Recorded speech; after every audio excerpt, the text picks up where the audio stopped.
Hi, everyone. Welcome back to First Principles. Today we've got Josh with us, and we will be talking about energy and prosperity. How are you doing, Josh? Doing well, Saagar. Thanks for having me. Awesome. Just to set the context, Josh, could you introduce yourself to our audiences? Of course. My name's Josh Smith. I'm based in Logan, Utah. I work for the Abundance Institute on energy policy, which is an awesome area. Everyone should be getting into energy policy. Way better than most people think and way less complicated. This is my one thing that I want anyone who's looking for jobs right now in public policy. Energy policy is totally lacking in people who are interested in working on it. So easy, open terrain in a lot of ways. But at the Abundance Institute, my main role is talking with energy companies, finding barriers to their innovation, their experimentation, and trying to find ways to remove those, right? Like Right. I've talked about plug-in solar companies. These are guys who want to, instead of requiring this long process to get approved by your city or your utility, this is just literally an outlet like anything else that plugs right into your wall. And this is big in Germany, but tiny in the US. And Mhm. so that's one tiny example, but we're also excited about working with advanced nuclear companies. How do we unlock opportunities for them to experiment? And the Abundance Institute's really about that. It doesn't matter big or small. We want to create an abundant world. And I think we find that by letting everyone experiment. Perfect. Right. Abundance Institute. I've been reading up and following their work, especially after you and I got in touch. And I think they have an article on nanotechnology as well. So I'm gonna try and get somebody from there as well. But coming back to energy now, when we were speaking, I think that the whole through line was prosperity is energy intensive. So perhaps you can say a few words about that, and we can move to your specifics about the policy that you proposed in the article. That sounds great. Energy is the currency of the world, right? The, Hmm. the physical world requires energy in all sorts of ways. To enjoy our life requires energy. So I put this in the bumper sticker form very simply as prosperity is energy intensive.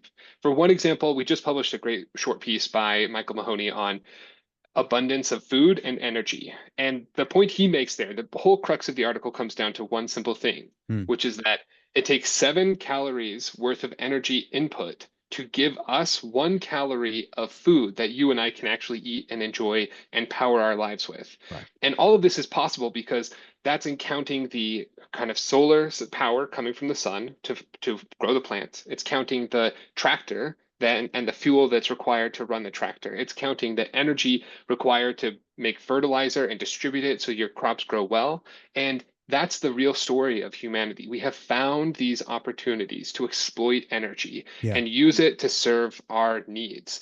Hans Rosling has this beautiful story about washing machines. So totally worth watching. It's from a TED Talk about 10 years ago. And he talks about the first time his family got this magic machine. Got this washing machine. His grandma came over to see it. She has spent her life washing clothes for a family of 7. Hmm. And now that work is gone. It's Right. done in 30 seconds. And all of that is possible because energy powers our magic machines. And I think that's the real story behind all these energy innovations is how do we make it easier to create new opportunities to use energy to make our lives better? Right. So, in this, do you think this is a commonly held or an understood view, especially in the Western part of the world, where this is so common? Sometimes you don't realize that it is obviously, energy intensive. That's not the case in the developing world, in my opinion. But what's your read on this?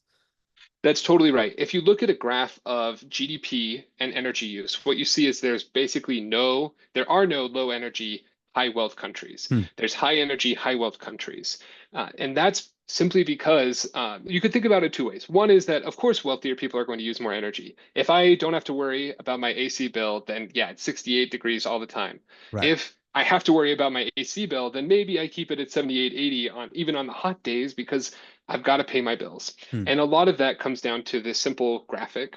And I think that's a huge point that policymakers should be thinking about when they make policy. How do we enable more energy to come onto the system? Because that enables everyone to live more prosperous lives. Right. Doesn't matter if it's the AC or your refrigerator, they all depend on a reliable and affordable energy system. So I certainly don't think people consider that very much, right? Energy policy, like I hinted at the beginning, is not a place many people think they're going to end up. I lucked into it in a lot of ways.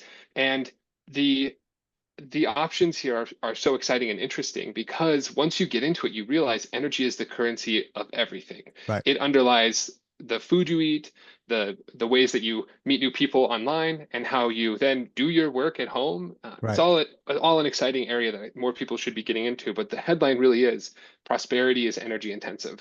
Right. So just before we get more into the policy aspect of it, just a few more points, few more tangents. So one thing, what's your definition of wealth? Like, it doesn't have to be a formal one, but like, do you have an idea? Because it's not just money, clearly. Yeah, that's a great question.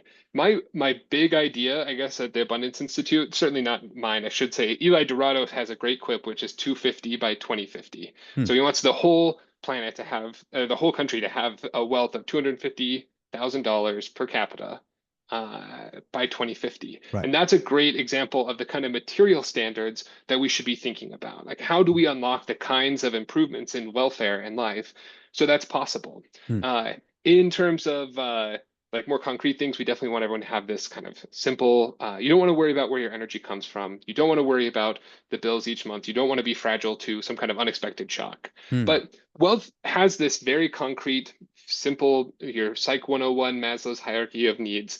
But there's a lot of wealth that people should be getting from touching grass. Right. I just spent a few days at a conference in Phoenix.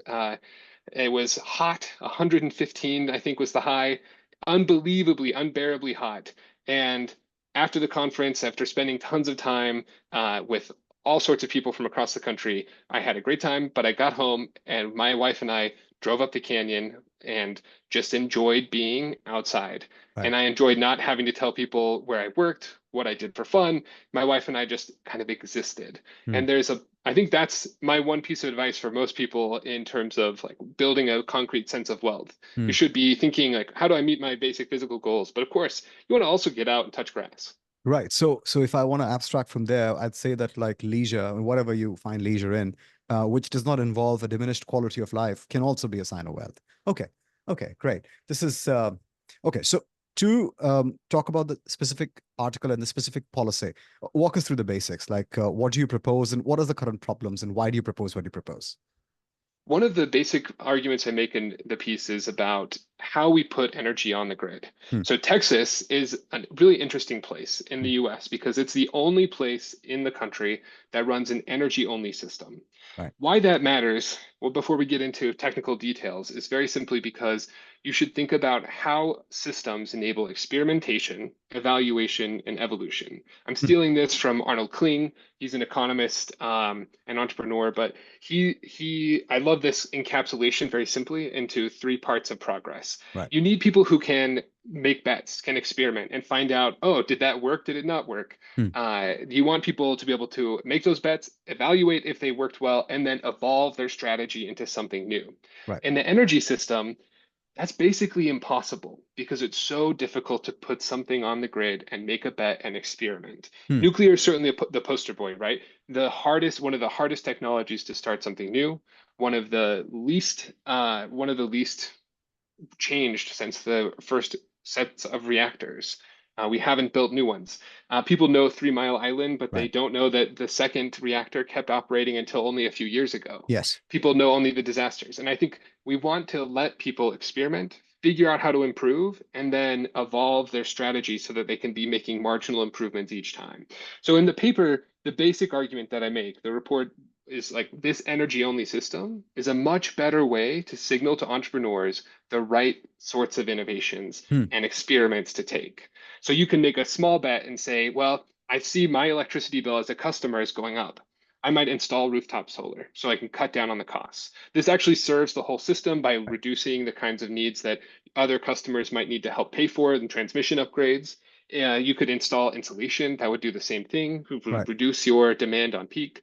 But all these things are difficult to manage if we have a complicated energy system, which we certainly do. But Texas gets it right in saying we're just going to sell energy. Right. Okay. So the experimentation is enabled that way. It's the fastest place to put stuff on the grid. Right. It takes about 24 months compared to a much longer. I think it's 36 months in other places. And so that's a whole year faster that you and I, if we're going to start a solar farm, if we're going to start a natural gas plant, are going to be able to get into the system and try experimenting that much faster. That's the real goal for a lot of these policies and ideas. So that is called broadly connect and manage. And it gets really technical in all the details, and you should have an electrical engineer to come on and talk about those finer details. But the reason economists and anyone interested in economics should be excited about it is very simply encapsulated by Kling's phrase of experimentation, evaluation, and evolution. Okay, so in Texas, this you're saying is enabled the most. So what is the status quo though? What happens generally, and what is Texas doing right here? Yeah, the best thing that Texas does is avoid the kind of administrative hurdles created by a capacity market. Okay. Gets complicated again, but the capacity is, you can think about it like this. We basically pay a fee here in RTO operated areas. These are Hmm. the regional transmission operators to keep restaurants open at any time just in case we might need them. Okay. Instead of just saying we're going to let restaurants be open and charge the prices that they need Right. to cover their costs. ERCOT just says, look, we're going to let people operate Right. and we're going to let them collect prices.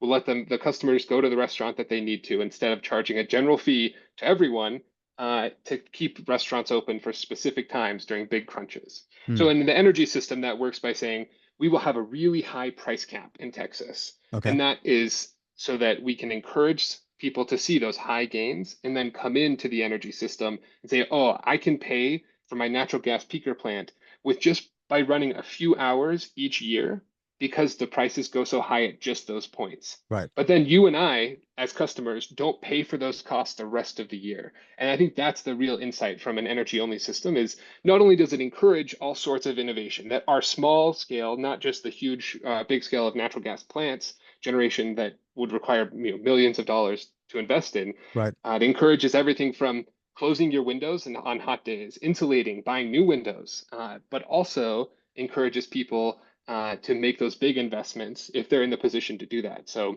energy only gets it right by saying we create a system where prices guide people to Right. take actions that serve the whole system's needs. Right. And this is how every other system works. Every other market is operates like this, that we Hmm. have prices guiding entrepreneurial behavior instead of saying, okay, you and I want to start a solar plant. Let's study to see if it's even necessary. And that's the kind of problem that other places get into is requiring they call it invest and manage Hmm. instead of connect and manage. Invest and manage says we should make sure we actually need this plant. But in an entrepreneurial system guided by prices, you just want people to make that bet. Yeah. And if it's a bad bet, they go bankrupt and you and I don't pay for that. Yeah. So in this system, I guess the feasibility study is still happening, but at the entrepreneurial level, not at the utility level. Is that correct? That's right. And there are feasibility studies, but you said it really well, actually. One of the misconceptions about market economies is that Yeah. they have less planning.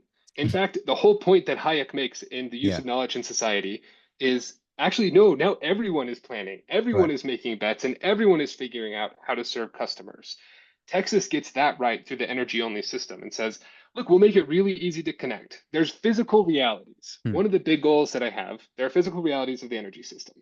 We have to be careful that the grid stays at certain frequencies, 60 hertz all the time. It has to be managed very carefully so that when I flick my switch, there's energy available to power my lights. Right. That's complicated, and there are physical realities. But too often, those physical realities are used to stop innovation and Right. stop people from experimenting. So ERCOT still has a three-step process, right, to study interconnections. They make sure they understand what will happen on the grid when people add a generator. They still look at how ERCOT, which is sort of like the air traffic control system for the whole Texas grid, they look at how ERCOT can control and manage the new asset, and then you finally in the third step get to connect and actually sell your power. You can go commercial, Right. and those are still valuable. And remember, like we're not talking about. It's not as if you and I could build a gas plant and be operating tomorrow or the Right. day after it's finished. It still takes that 24 months to do these studies and figure things out. So the good part is that everyone is making those plans instead of one centralized, vertically integrated monopoly. We're Right. still talking of in the energy system, overwhelmingly, your state likely has this kind of uh, vertically integrated one electricity provider, one person basically making all the calls and making all the bets. Hmm. And far better to distribute all of that out so that people can make their own bets, Right. experiment, evaluate, and evolve their strategies. And is that because we don't have philosopher kings for real? And that's the reason why? Because distributed intelligence will, I mean, that's the principle, right? Distributed intelligence will be more anti-fragile or more resilient at least. Yeah, I think that's right. I mean, it'd be great. One of the first things you do in like my background is in economics, and one of the first things that you do in your macro classes is actually show that Yeah, we can, if we have all the information, then a central planner, Hmm. a socially benevolent social planner can allocate everything efficiently. Hmm. The problem is we definitely don't have those, but we do have our prices that can guide those. So the Yeah. next thing you do, at least in the way my class worked, you prove that the socially benevolent planner can make the call, can produce something economically efficient. Hmm. And then the professor turns to the class and asks, well, where's our social planners? We don't have them, so we use these things called prices. Right. And that's great because it enables all of you to make plans. Sagar, there's some price for hamburgers where you and I would drop what we're doing. I'd quit my job at the Abundance Institute, you'd quit your job podcasting, and you and I would set up shop selling hamburgers. Yeah. And that's how every economy ought to work. We Right. should have prices that say, okay, it's actually really valuable to produce hamburgers right now. So let's find all the ways that we can. And the energy system is so far removed from that that there's so many opportunities just to say there are barriers to free entry. How can we reduce those to be equivalent to whatever the reasonable engineering risks at hand are and the special Hmm. conditions that the electricity system has to operate on? There are price distortions for subsidies. How can we get those down so that they reflect only actual externalities Right.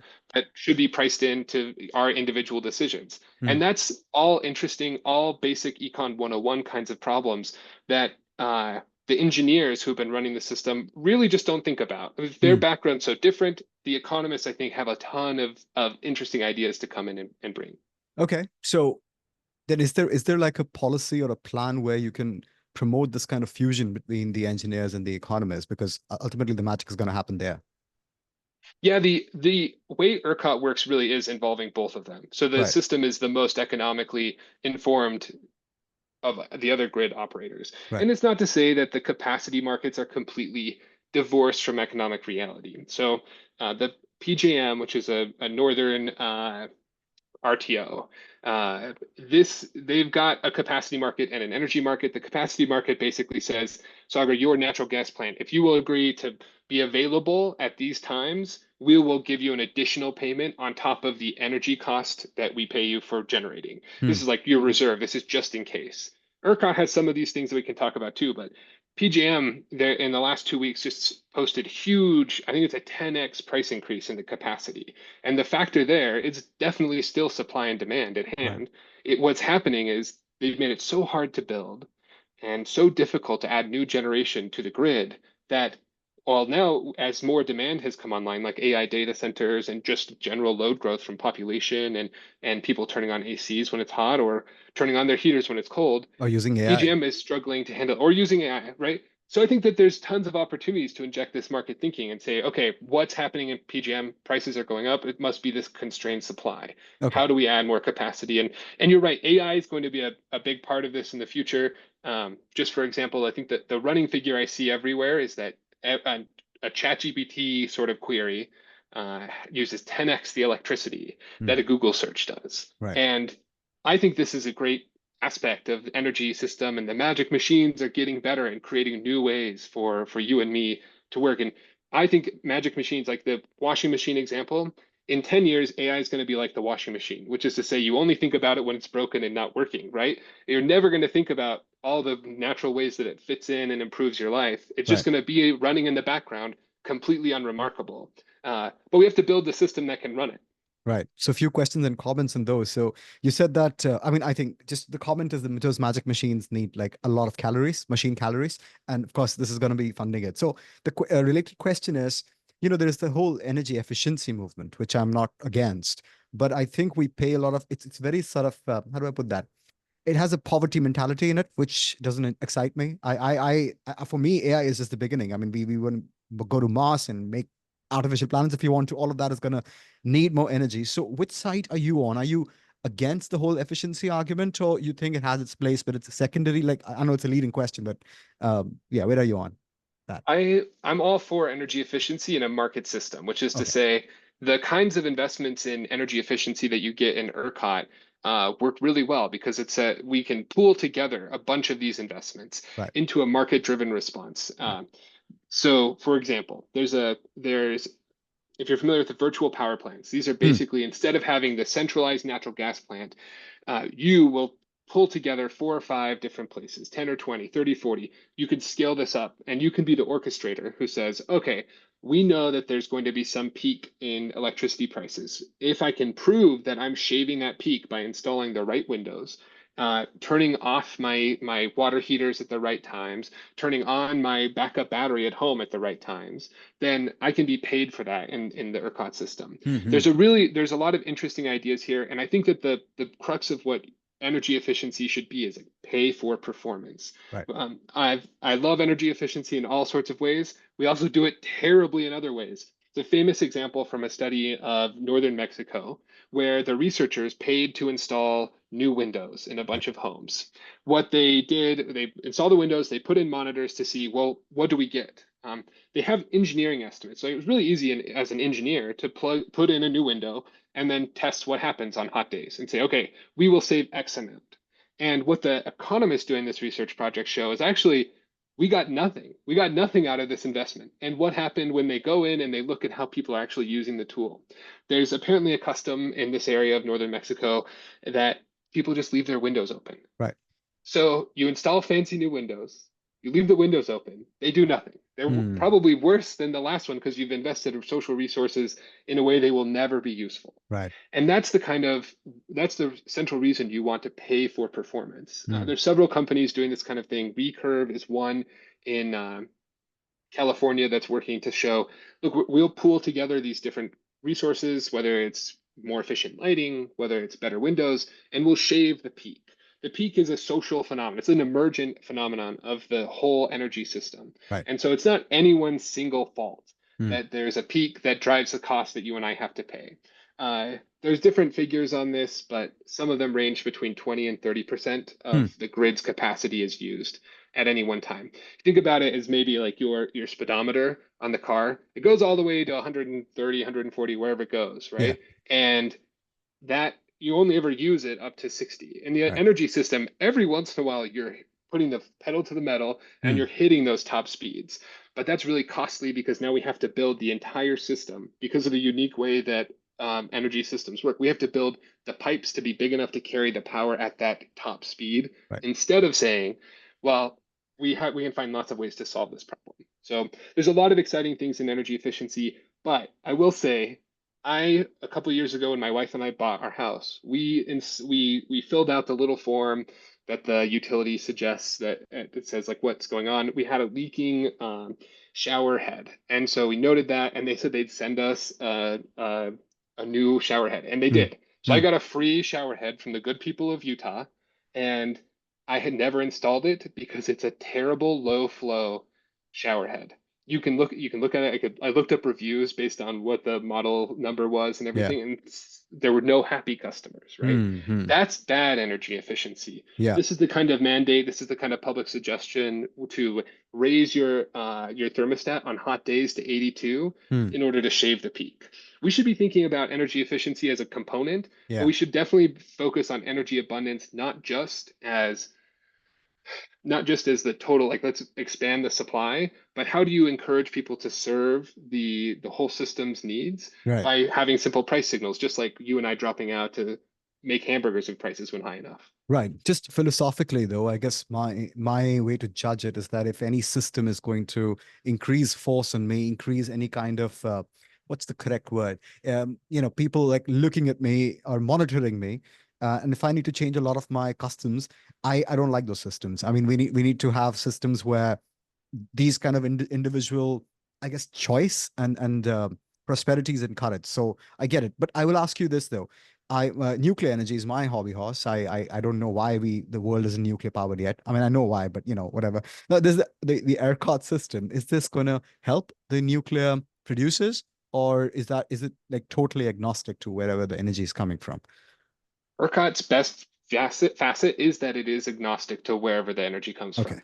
Broadly, you should think about electrons like dollars. It doesn't Hmm. matter if it's a dollar bill or a dollar coin, they all spend the same. They all Right. turn your stuff on. Right. But there are unique problems in nuclear that come from the federal level. Right. It's not to say there aren't state level issues. So, for example, I was just talking with some folks in Montana, and Hmm. one of their energy projects was repealing the state ban on nuclear Hmm. energy. Hmm. Hmm. And that's something you should find out. Does your state actually not disallow nuclear power to come on Right. if we figured out the federal regulation. So Hmm. the big story with nuclear is a federal story that we've made rules so difficult that almost no one dares to try experimenting because you could Hmm. end up like the folks in Georgia paying I think something like 25 or $30 a month extra on their bills to basically not even have this nuclear plant, right? Right. There's a ton of problems. We don't have a good system that encourages that experimentation. And for some good reasons, nuclear is a serious risk in the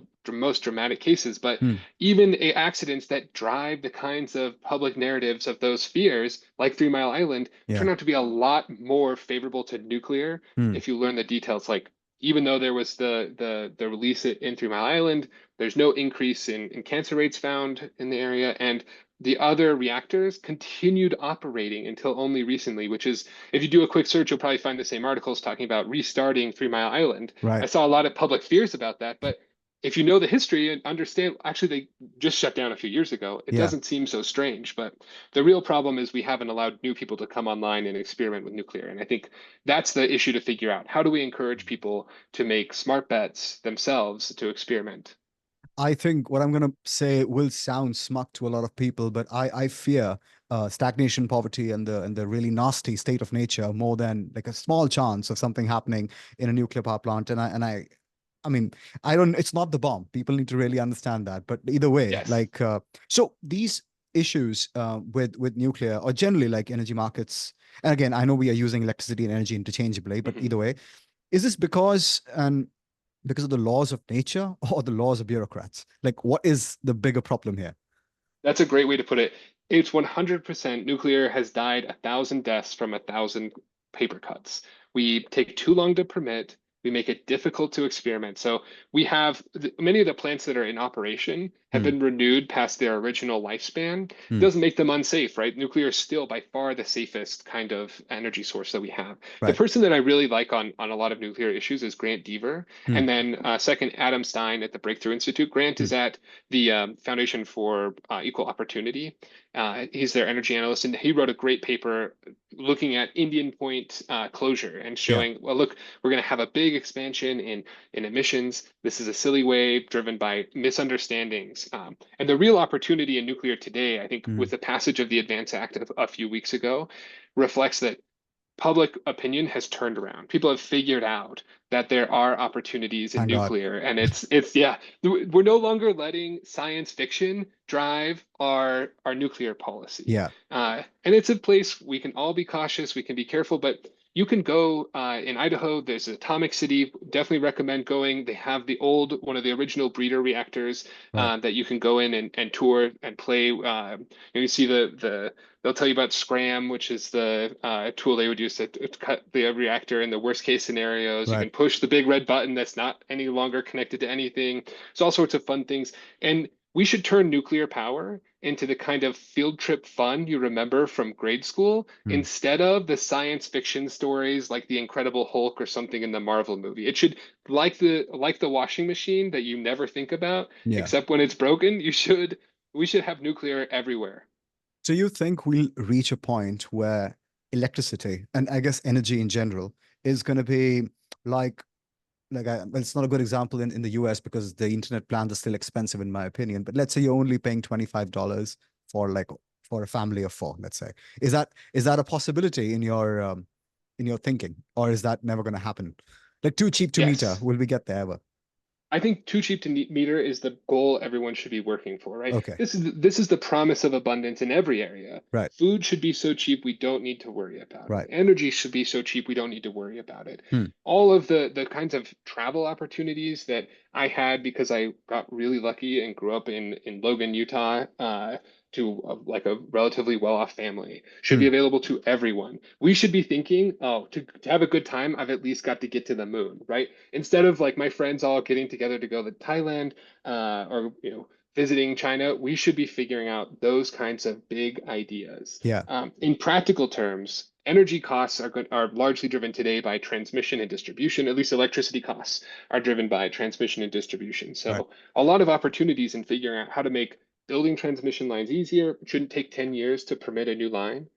we should figure out how to encourage people to take those kinds of actions that serve the system need by distributing or leveling the peak instead of meaning that all of us subsidize poorly insulated homes.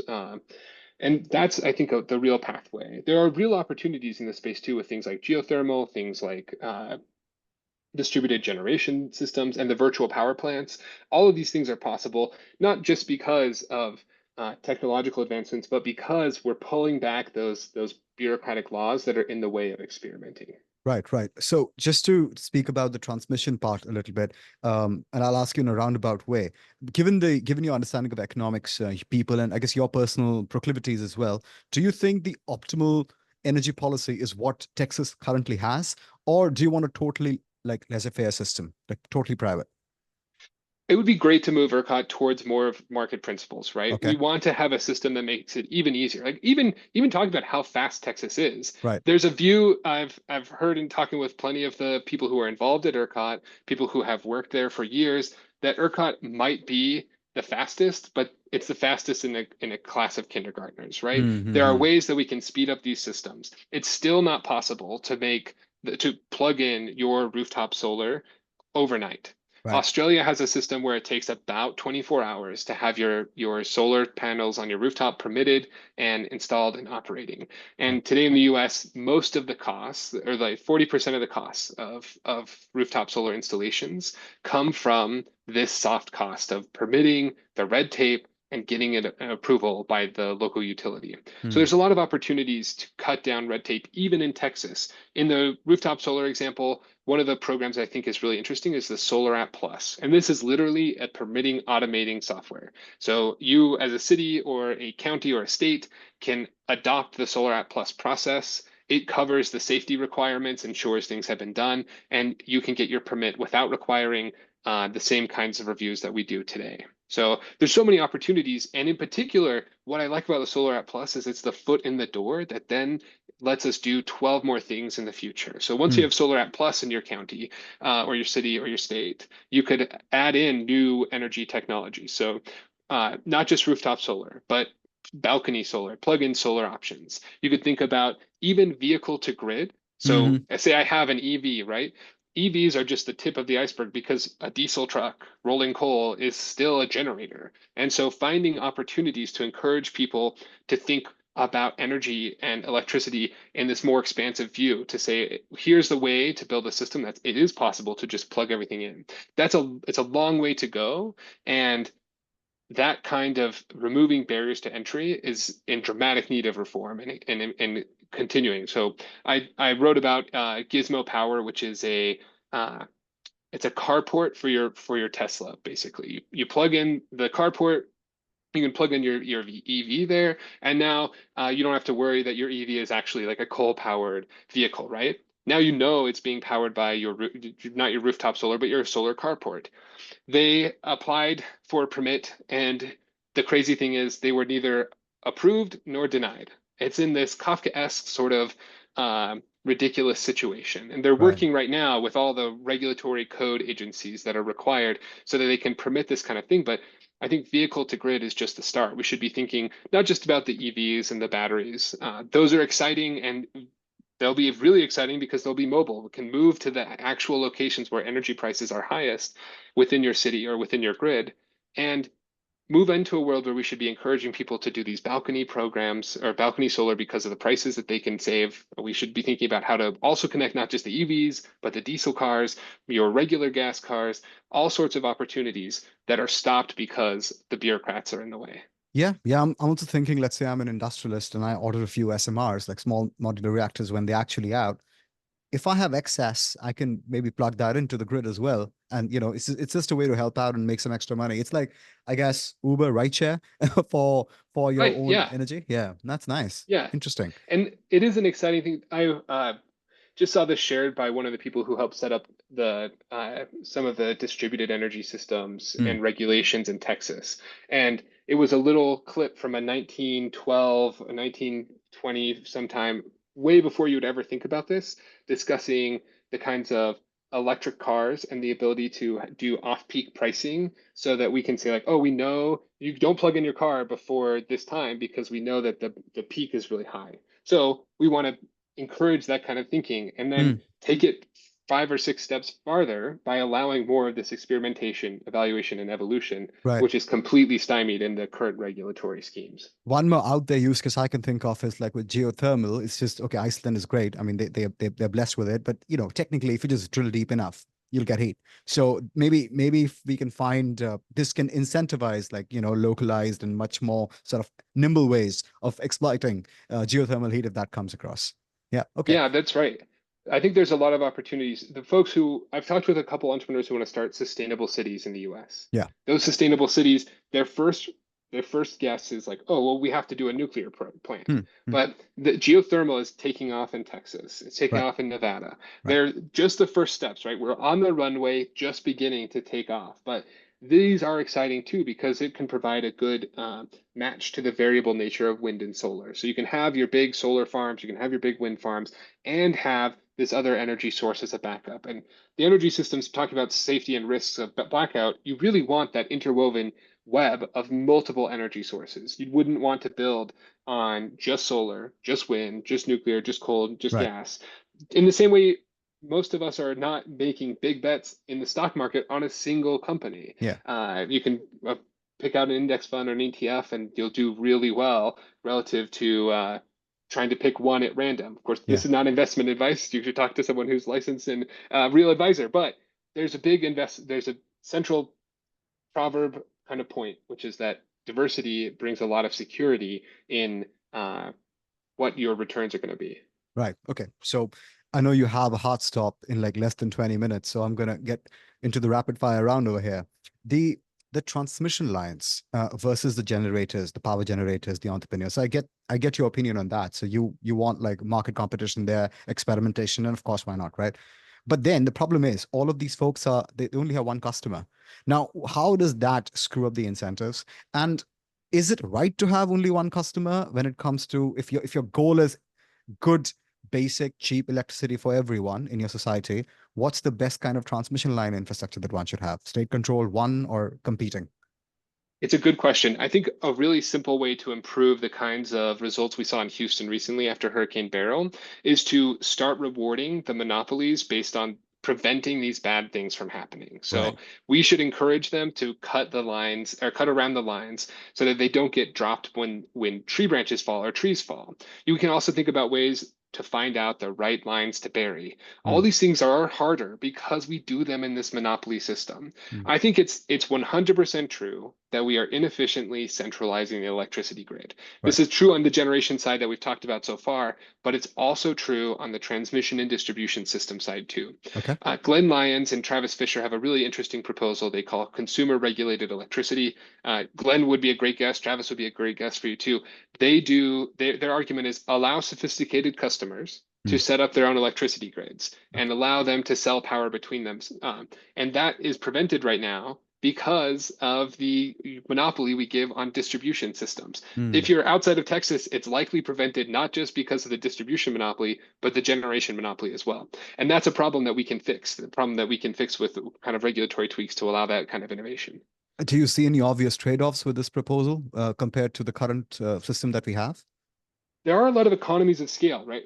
I'm a big fan of the small bets too, right? Right. I want a world where I can plug in my solar panels overnight, that my grandma can buy these panels and plug them in herself. Right. But the economies of scale of something like nuclear are hard to argue with in other places. Mm, And so this kind of system where you might create a parallel world where the data center companies or like big industrial users are running does run a risk of kind of sacrificing those gains from scale. But just like your SMR example a few minutes ago, if you're a big industrial user, you have this excess capacity, that creates a bit of an incentive for you to find a way to connect to the rest of the world and right. start selling that power. And that's really the history too of how we got to the competitive marketplace today with the Public Utility Regulatory Policy Act back in 1975.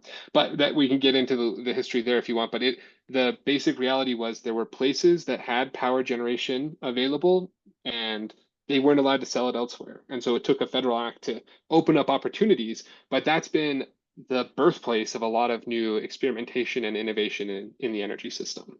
As the Texas market stands now, do you see any pitfalls in a game theoretic way Because again, my issue is still that all these entrepreneurs, of course, everybody's in for a profit, and it's not a bad word, but you don't know what the prices are going to be because you have only one buyer. So, like as it stands today, do you think it's the policy still going to work, or are we relying on the benevolence of some bureaucrat? I'm really excited about Texas, and I think the last week, the heat wave that Texas has had is a great example of Hmm. the promise of the energy only system. Okay. Just to say, the Texas grid just set a new demand record, and yet no one was called and told to conserve. No one was panicking. No one was in a mode of, oh no, we're going to have another Winter Storm Uri style event. Yeah. And that was because heat and solar are well correlated. And so as people are turning on their ACs, you're also seeing this big uptick in solar energy that matches that sort of demand. And so there's no need to trigger this emergency pricing except for a short hour. You get what we like to call the Texas wedge, which is as the sun sets and that solar starts to fade out, you see a big uptick in natural gas. And so I think a few days ago during when the peak was set, it was an hour or so that the prices went up to any higher than they normally are. People only think about Texas as uh, in the moments when prices are really, really high. But what you're seeing there is a cherry picked set of Hmm. times on the electricity grid there. 9 out of 10 hours in Texas, electricity prices are between negative prices Right. and 50. So very typical. Hmm. And so it's that 1 hour that's left over there is driving a lot of the news stories. And the fact that the last week or so of Texas saw huge demand and the system rise up to meet it, and then a simple price signal to future generators that there's an opportunity here, that's the promise of a market system and a Hmm. promise of letting prices operate, letting prices that reflect reality guide you and me to decide whether or not we're going to set up a natural gas generator or a hamburger shop. Okay. A slight again, another tangential question here. I think we touched upon it during our pre-call a few weeks ago. Um, do you find that do you think that different kinds of commodities, so that like at the one end you've got Veblen goods, like even if they're getting produced more, it's just a status thing, and then people want more of them, so I guess Birkin bags would be one of them. Then you get regular luxury goods like Mercedes and all of these things. You get to things like I don't know, like a table which is like artisanally arranged. It's not. Then you get commodities which are fungible like oil, and then you get utilities. Now question one, do you see a value in basically distinguishing them from each other? And question two, what's the best system for each? I mean, market systems for me work, I think, for everything, but I'm a little touchy on utilities and commodities. Like how do we get there? Yeah, it's an interesting question. I'll have to think about it more, but I think that the big picture is markets work if we set up systems that guide them. Okay. And if we're worried, say, about blackouts, what Texas does well is have small systems to buy insurance. Just Hmm. like everyone has insurance on their car, health insurance against the worst risks, Texas does the same thing, even though they're energy only, through the operating reserve demand curve or one of their ancillary service programs. And Right. that's the way you should think about these like capacity markets. They ought to be this small segment, not the main event. Right. In terms of Veblen goods, and if we could go down the opposite direction to Giffen goods, I'd have to think a lot more about how I would think about them and model them. But simply put, I think that the biggest problem in electricity systems has been over and over again that we treat it as if it's a special system that Hmm. deserves, that doesn't, where Econ 101 does not apply. And there certainly are aspects, unlike even restaurant hot meals are consumed in time, right? Right. Your pizza, after it's made and delivered, it's already cooling as soon as it's out of the oven. Right. The electricity system, it can't even leave the oven. Hmm. It is consumed instantaneously. And that's a unique problem to think about that in an energy only system has given rise to, sure, the efficiency investments, but also to battery investment. There's 147 gigawatts of batteries in the interconnection queue in Texas. So people working their way into the system. Hmm. That's equal, by the way, to the total demand that people were freaking out about in when Pablo Vegas, the ERCOT CEO, Hmm. reported it. It was about 150 gigawatts. So the idea Texas is going to grow to meet all of that, but it invests. The energy only system encourages that you and me to install efficient windows or insulation, and it also encourages someone else with a lot more money to build a natural gas peaker plant to battle that Texas wedge as solar sets. Right. So I think there's a lot of opportunities that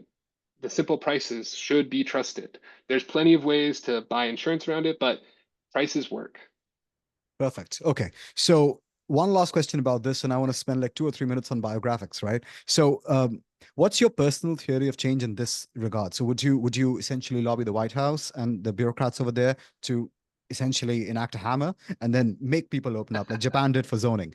Or do you still prefer the local and then you work your way up from there? But that takes time. Yeah, it's a good question.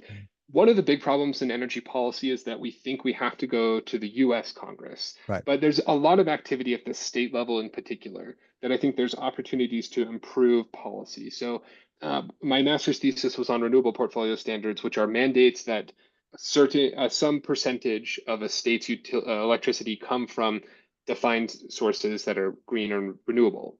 Um, Basically, I think those are really terrible policy because they list out the solutions. Hmm. It's hard to think about how you would include, for example, energy efficiency in this kind of mandate. So what you should want instead is a simple price system to guide people. And that's something that every state can start enacting, that you can go to your local utility and talk with them and say, how do we fix this so that everyone has this better price incentive? Like I said about energy efficiency, what you want is to pay for performance. And Right. that's something every state lawmaker can start doing today. You don't have to wait until the U.S. Congress gets its act together. Right. That said, if you're working on nuclear, as I mentioned before, state level policy is hard. You can basically get rid of any barriers. You could find ways to permit and maybe streamline applications to take care of nuclear waste. But beyond that, we've got to figure out the federal level, which is why the Advance Act is an exciting first step. But I think there's a lot of opportunities at the state level that could be squandered if people don't pay attention there and get distracted by the federal debates. States have been Right. really active in all sorts of these debates. Perfect. Okay, so this was great. Now just let us know and let the audience know, like, what are your upcoming projects and what are your upcoming projects vis-a-vis Abundance Institute as well? Because, and how do we stay in touch with you if we have to just follow your work? Of course. So I'm on Substack, and Powering Spaceship Earth is my big sort of where I'm publishing short reports and talking about these sorts of policy ideas Hmm. in terms. And then I'm on Twitter or X at Smith T Josh. But my big projects coming up are really focused on that simple idea of how do we inject more experimentation, evaluation, and evolution into the energy system. Right. We should want the energy system to look more like every other market. We Hmm. should want it to be a place where you and I can quit our jobs and quickly get into the space, just Right. like you can in being a restaurant or a hamburger truck. But those are totally cut off in current regulations. So Hmm. we're finding ways to cut those back. And then we're also finding ways, this is really boring when you get into reading the rules and the regulations around it, but really exciting in practice, which is the process to actually interconnect. So the way that we lower the barriers to entry for folks is modeled on basically a binary. Will you contribute to that peak demand or will you not? Right. And they look at your nameplate capacity and they say, you are 100 megawatts, so we will model you as adding 100 megawatts to that peak. And the reason this matters is because there are new businesses and new technologies that are in the way or that would do the opposite of that. Hmm. And yet we treat them as if they would add to the peak. The very basic example are batteries. Right. We have batteries that are being modeled as if they would be drawing power at peak demand. Hmm. But this is just simple arbitrage. Age is as old as man, right? We're taking things, buying at a low price and selling at this high price. And yet our interconnection processes are basically barring that from happening. They're in the way of making these kinds of investments. A really interesting example is from Antora Energy. They're a battery company that the Institute did a short video on. You can find in our Twitter feed or on our YouTube channel. But what they do is they store heat from really cheap power hours. Right. So when power prices go negative, they are basically feeding that into a giant insulated toaster. And then they use that heat in their industrial processes. Right. And that's going to be helpful for decarbonizing those industrial processes. But today, our interconnection processes are in the way of letting this company get started and scale. What they've told me when I talked with their regulatory staff, they said, well, look, we have one-off agreements with local utilities, which means if we have to do that at every stage, we'll never speed up and reach the scale we need to be successful as a company. And I'm in this energy abundance camp that cares less about net zero goals because I think we're going to solve these problems Yeah. through technological innovation. Hmm. But it's also a frustration that someone with those kinds of goals is stymied by bad regulation. So Yeah. I'm an equal opportunity cutter of red tape. I don't care if it's a solar farm, a wind farm, or your natural gas plant. I'm interested in making it easier to get on and experiment in the electrical grid. So, Perfect. um, like I said, Powering Spaceship Earth is my blog, and that's where I'll be writing about lots of these things and highlighting the kinds of ideas of how we lower those barriers to entry. Do you want, as like parting thoughts, do you want to leave the audience with like maybe like one bumper sticker message that we should think about absolutely always? Yeah, I think the one bumper sticker message is always prosperity is energy intensive. And all of this comes back to that simple point. We can we can talk about like technical details, the regulatory studies, all those things, but when it comes down to it, it's electricity that is powering those magic machines that make our lives bearable and nice. Whether it's your AC unit that's on when it's 115 degrees in Phoenix, or your electric heater on when it's negative 20 degrees in Minnesota. These kinds of technologies require energy. Yeah. And it comes down to a very basic problem of how do we feed the world? How do we make the world a better place? All comes down to that simple fact. Mm. Prosperity is energy intensive. Awesome. Okay. I'm gonna actually get a bumper sticker for this, and thank Uh, you for coming in, Josh. of course. I hope I can have you back on whenever you want. And well, see you folks. See you around. Bye bye.